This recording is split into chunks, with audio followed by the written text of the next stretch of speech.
Everyone, আমি সিয়া আর আজকে তোমাদের সাথে আরেকটা নতুন ব্লগ শেয়ার করতে চলেছি। তো আজকে একটা পিকনিক ব্লগ শুরু করতে চলেছি আর এই পিকনিকটা ছিল বৃহস্পতিবারের 16ই জানুয়ারি। তো গাইস, ব্লগটা স্টার্ট করা যাক। আর এদিকে সকাল সকাল লেভার আর এদিকে রাঁধুনি সবাই চলে এসেছে আর আমি তার সাথে আমিও বসে পড়েছি কিছু মটরশুঁটি ছাড়াতে।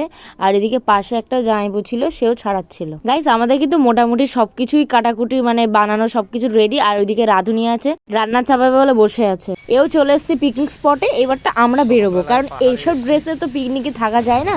তো আমি আর এদিকে অষ্টমী আমরা দুজন চলে গিয়েছিলাম আবার বাড়ি। তো গাইস, অনেক তড়িঘড়ি করে গুছিয়ে পিকনিক স্পটে চলে এসেছি আর তোমাদের ফাইনাল লুকটা অবশ্যই দেখাবো। আর এই হচ্ছে গাইস আমার ফাইনাল লুক। তোমরা অবশ্যই কমেন্ট বক্সে কিন্তু জানিও আমাকে কেমন লাগছে। তো পিকনিক স্পটে তো চলে এসেছি, তো গেলনের ব্যাপার তো দেখতে হবে। তো দেখতে পাচ্ছ গাইস, এখানে রান্না রাঁধুনি করছে। কি খাওয়া রয়েছে এই তো লোভা না, বেলা হয়ে যাচ্ছে তো খুব খিদে পেয়েছে। তো তারপরে বসে পড়লাম চানা দিয়ে, সরি চানা কেন, লুচি দিয়ে আর মোটরের তরকারি। হা যা লেগেছিল না গাইস। ও গাইস, আমি তো ভুলেই গিয়েছিলাম, অনেক দিনের ভিডিও তো ভুলেই গিয়েছি আমি কি খেয়েছি। তো গাইস, দেখেই তোমরা বুঝতে পারছো কত সুন্দর হয়েছে। আমার তো খুব ভালো লেগেছে। আর এরা দুজন খুব মন দিয়ে ব্যাগের মধ্যে কি খুঁজছে। ও আচ্ছা, রুমাল খুঁজছে। তারপরে চোখ ঘুরিয়ে দেখলাম এরা সবাই মিলে ফটো তোলার জন্য দাঁড়িয়ে রয়েছে। তারপরে দেখলাম এরা না খুব খাড়াখাড়ি করছে। আমার দেখে না খুব মায়া হলো, কিন্তু কি করবো, আমি তো কিছু করি না।